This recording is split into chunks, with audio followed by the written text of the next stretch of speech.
आज वंचित बहुजन आघाडीचे अध्यक्ष सर्वे वंचिताचे कैवारी स्वाभिमानी नेतृत्व श्रद्धेय बाळासाहेब आंबेडकर यांच्या आदेशाने आम्ही इथे बेरोजगारांना रोजगार देण्यासाठी रोजगार मेळाव्याचं आयोजन करण्यात आलं होतं। ह्याच्यामध्ये बरेचसे जण फिजिकली इथे येऊन बायोडेटा देऊन इंटरव्ह्यू दिले। बऱ्याचशा जणांनी आम्हाला ऑनलाईनमध्ये रिझ्यूम्स पाठवले आणि काही 15 ते 20 जणांना आम्ही इथे direct on the spot appointment लेटरही दिलेले आहे। बाकीच्याचं आमचं काही निगोशिएशन चालू आहे। बाकीचे माझ्यासोबत टायप झालेल्या आपल्यासोबत कंपनीज आहेत, ह्या 6 कंपनी होत्या। त्या 6 कंपन्यांनी येणाऱ्या ह्याच्यामध्ये त्यांचे रिझ्यूम्स घेतले आणि थोड्याच लवकरात लवकर एक इंटरव्ह्यू कंडक्ट करून त्यांना ही जॉब देण्यात येईल। किती विद्यार्थ्यांनी या रोजगार मेळाव्याला हजेरी लावली होती? आणि बघा, समक्ष तर एक 65 ते 70 लोकांनी आले। बाकीच्या बऱ्याचशा लोकांनी मला ऑनलाईनमध्ये रिझ्यूम पाठवलेला आहे आणि काही लोक अजूनही येण्याचे बोलत आहेत। काय जॉबवर असल्यामुळे येऊ शकले नाही, त्यांनी ऑनलाईनमध्येही मला रिझ्यूम दिलेले आहे। कोणत्या कोणत्या नामांकित कंपन्यांनी या रोजगार मेळाव्यामध्ये सहभाग नोंदवला होता?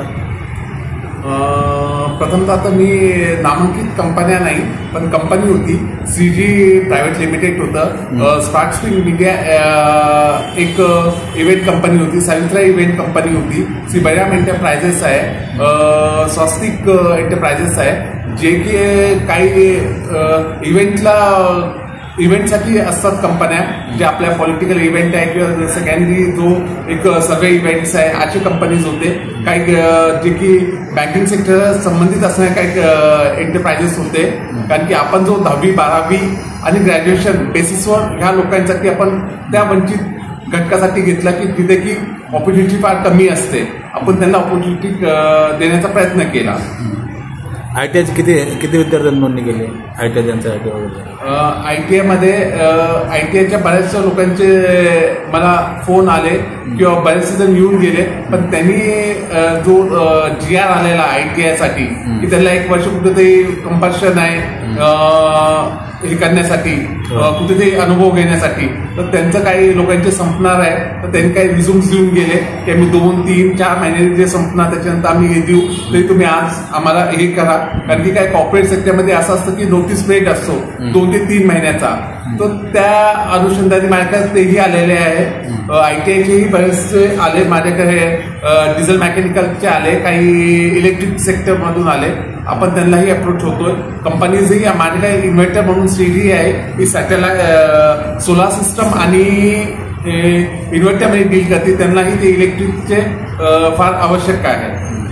सर्वांच्या आदेशानुसार आपण औरंगाबाद शहरामध्ये रोजगार मेळावा आपण आयोजित केलेला आहे, परंतु अशाच पद्धतीने ज्या मेट्रोपॉलिटन सिटीजमध्ये इंडस्ट्रीज आहेत त्या ठिकाणी आपल्या पदाधिकाऱ्यांनी असा मेळावा आयोजित केला आहे।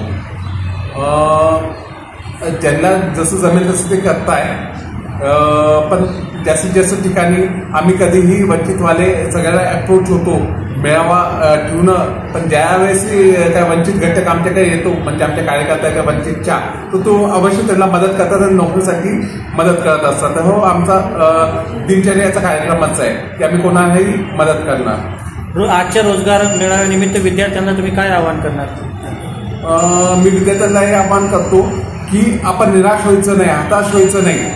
नोकरी आज सौदा भेटते, आपण व्यसनाकडे जायचं नाही आणि मेहनती नोकरी करायची। प्रश्न आहे की आपली स्किल बघून आपल्याला जर पगार जास्त पाहिजे, अशी नोकरी पाहिजे असेल, त्यापेक्षा अनुभव घेण्यासाठी आपण कोणताही व्यवसाय केला किंवा कोणतीही नोकरी केली तरी अनुभवाच्या दृष्टिकोनातून फार चांगलं असतं। एक स्टेप वाईज जायचं, आपण जी भेटेल ती नोकरी करायची आणि अनुभव घ्यायचा, अवश्य फ्युचरमध्ये आपलं चांगलं फ्युचर राहील।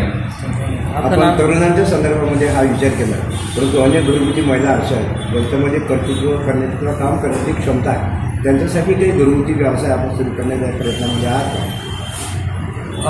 नक्कीच इथं आमच्या महिला भगिनी बसलेल्या आहे, ह्या बचत गटाच्या माध्यमातून किंवा समाज कल्याणच्या माध्यमातून हे वारंवार ज्या स्लममध्ये आहे तिथे जाऊन ते बचत गटाच्या अनुषंगाने त्यांना काम मिळवून देण्यासाठी सदैव कार्यरत असतात.